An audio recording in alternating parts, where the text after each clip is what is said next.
Paano ka magkakaroon ng network? Paano ka magkakaroon ng mga downlines? Isa-summarize ko dapat meron kang activities. Sa Tagalog, may ginagawa ka. Meron kang task or meron kang action na ginagawa. Pag meron ito, lalabas itong network. Magkaka-impact ka. Are we clear? Yes.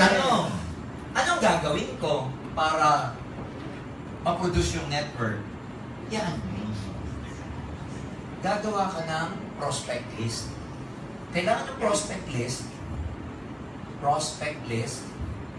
for prospecting. Ang prospecting, iba pa sa pagre-recruit. Kasi yung prospecting, naghahanap ka pa lang.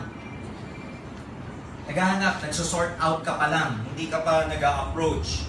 Prospecting, tinitignan mo pa lang yung FB list mo, friends list mo sa FB. Yun ang prospecting. Prospecting is that when you go to the mall, ang likot ng mata mo. Kasi baka may makita kang old friend. Dapat pagka networker ka, yung antena mo, lagi naka-on. Hindi mo masasabi. Pag kumakain ka, dapat sensitive ka. Baka mamaya niyan, may potential pala yung waiter. Prospect, ang tawag doon, prospecting. Are we clear? Yes. Pagka may prospect ka na, ano nang gagawin mo? Ang tawag doon, nire-recruit. Ang other term sa pagre-recruit, ano? Ini-invite. Para ma-presentan, ma-OPP. Kaya mo nire-recruit, di ba? Kaya mo ina-approach, kaya mo sinasabing, open ka ba sa business, sa extra? Pangarap ka ba? Yun ang mga line ng networker eh. Pag may nagsabi daw sa'yo na, may pangarap ka ba? Networker yun sigurado. Kasi walang ibang magtatanong ng ganyan eh, na normal na tao. Wala. Networker lang na nagtatanong yan. Okay? Yes. So, ina-approach mo, iniimbita mo. Saan mo iniimbita? Para magkaroon ng presentation. Because ang presentation, maraming form. May office presentation, may table presentation, may house meeting, at saka merong online presentation.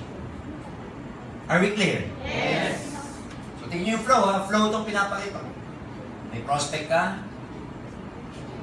prospect list, from there, magpo-prospecting ka, from there, you will recruit and invite them para either umattend, give you an appointment for table presentation, give you an appointment for house meeting, or pag online mo nakilala, mag-online presentation ka. Are you with me? Yes. Kasama sa presentation mo, marunong ka dapat mag-answer ng objection. Importante itong skills na answering objection because the truth is, pag ang prospect, interesado, magtatanong. Ang pinakamahirap na prospect, yung walang tanong. Yung NR. Yung pag tinanong mo, maganda ba? Babalik ka ba? May tanong ka? Parang tarsier kausap. Maganda yung kausap na lumalaban. Hindi man lumalaban, pero may tanong. Mahali. Wala akong time. Huli na ako dyan. Yan ang masarap because ang totoo, pag may objection, ibig sabihin pa yung process niya. Pag naalis mo yung objection na yun, ibig sabihin, mag-join siya. Pag na-clear out mo yung objection na yun, ibig sabihin, sasama sa'yo. Ang hindi mo malaman, yung walang katanong-tanong. Yun ang mga mahirap kausap. Siyempre, kasama dyan sa presentation nyo, aside from answering objection, dapat marunong kayong mag-closing. Ano yung sinasabi sa closing? Ano advantage na? Single head, sa one head, single head versus 7 head. Kasama sa closing, sasabihin nyo yung sense of urgency. Ano pa? Kailan siya babalik? On the spot, follow up. Closing, kasama dyan yung sasabihin mo na, kung magsisimula ka, mas magiging maganda kasi sa oras, the moment you decide to join, alam mo, naghahanap ako tamang-tama this year ng mga taong i-develop ko. January, nila-line up ko na yung mga linyang tututukan ko this year. Ngayon, kung ikaw ang sasama, yung mga future na marirecruit ko, idudugtong ko sa iyo. Kasama ng closing yan. Kasama sa closing na, yung iba, nagdito pa mag-close eh. Actually, may nakaabang na akong isa. Naghahanap na lang kung kanino ko idudugtong. Pero sa totoo lang, wala pa. Nakuha niyo yan?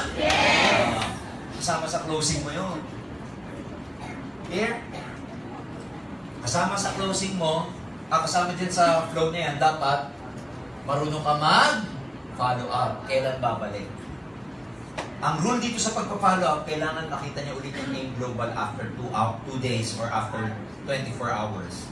Because tandaan nyo, pag nakawala na yung prospect nyo sa inyo, naka-expose na yan sa mga pating, sa mga walang yak, sa mga dream stealers.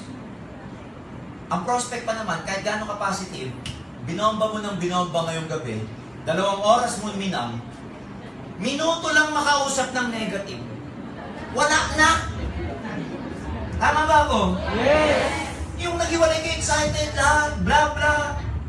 Pag-uwi, binilinan mo na wag ka mo nang magre-recruit, wag mo muna ikukwento. Siguro sa excitement, may nakwentuhan. Di negative, the following day, kinetext mo, Brad, ano oras ay magkikita mamaya? Kasi usapan nyo, babalik siya eh. Yung ang closing nyo, ganito eh, bro, babalik ako bukas, grabe. Kasi sinabi mo, bro, bukas, NTO, ang galing ng speaker, you should really ka. Sige, attend ako. Ano oras ba? 7 o'clock. Pero sige, 6 o'clock, nandito na ako, sabi ng prospect mo. For unknown reason, tinitext mo the following day, Brad, nasaan ka na? Hindi nag-read na. Tataka ka, excited naman ng gabi. Problema sa ganun, ganito. Pag yung prospect mo excited ka na din. Nag-i-expect ka, may agila na ako. Eh yung mic mo pa naman, ang likod. Wala pang sinasabi yun, magsa-17 siya. Pag nag-17 siya, magkakaroon siya ng downline. Yung downline niya mga, ang dahil mo nang iniisip, isa pa lang. Tama ba? Tama ba? Ang dami na, di ba? Nag-i-expect ka na. Eh, pag hindi dumating at na negative, ikaw din. Kasi, may expectation na eh. Yun yun, kaya at sakit minsan pagka nagkulang ka ng follow-up. Kaya dapat i-follow up nyo lagi mga prospects. Huwag kayo magiging complacent na babalik bukas, tawagan nyo pa rin. Mahirap sa lahat yung text mo, saan ka na, Brad? Nag-text, yun.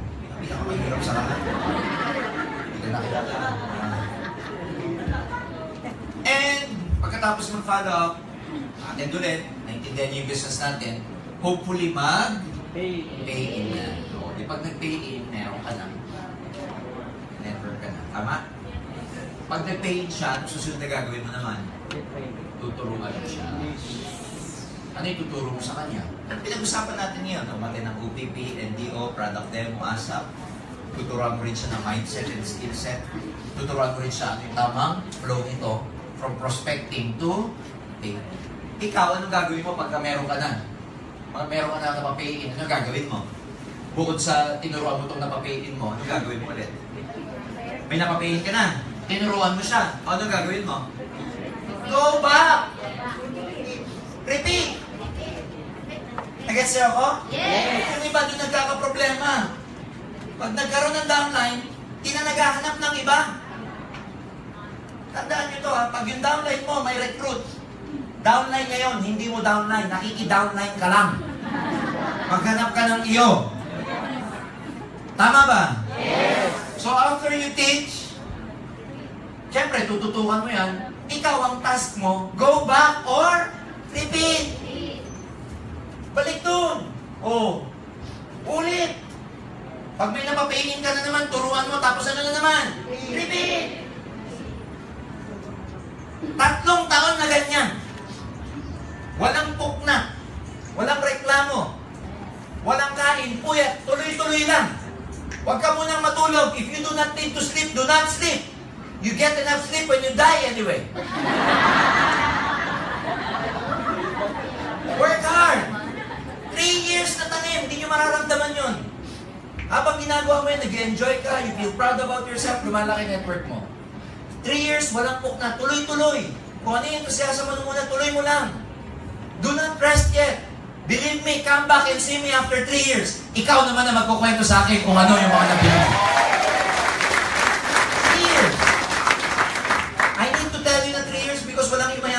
1 year. Kalokohan yun. Ang tunay na pagyaman dito, tanim ka ng 3 taon, 3 taon pataas, yan ang pagyaman. Ani ka nun. Magbibilang ka ng kotse, ng bahay, magbibilang ka ng bangko. Kung saan mo bubuksan yung account. Magbibilang ka ng mga bansa kung saan ang downlines mo. I'm telling you, maiikot mo buong Pilipinas. Dahil buong Pilipinas may network ka at buong Pilipinas may papasyal mo, pamilya mo kasi mamamasyal kayo sa kung saan-saan sa buong Pilipinas. 3 years na ganito. 3 years na paulit-ulit. 3 years. Ang isang bagay, pag paulit-ulit mong ginagawa, ano nangyayari? Tumagal. Tumagal ka nga sa trabaho mo ngayon ng 10 to 15 years, walang nangyayari. 3 taon pa na may mangyayari kaya? Yes. Ano ba? 10, walang nangyayari. Tumuloy-tuloy ka. Ito pa kaya 3 years may mangyayari. Kaya mga kaibigan, if you're able to invest the last 10, 15 years of your life, of your talent, of your strength, to an opportunity you thought that will pay you back, how much more sa 3 years sa inyo? Kung sa pagtrabaho nyo ng 10 to 15 years, napayaman nyo yung boss nyo, ba't hindi nyo kayang payamanin yung sarili nyo dito sa inyo?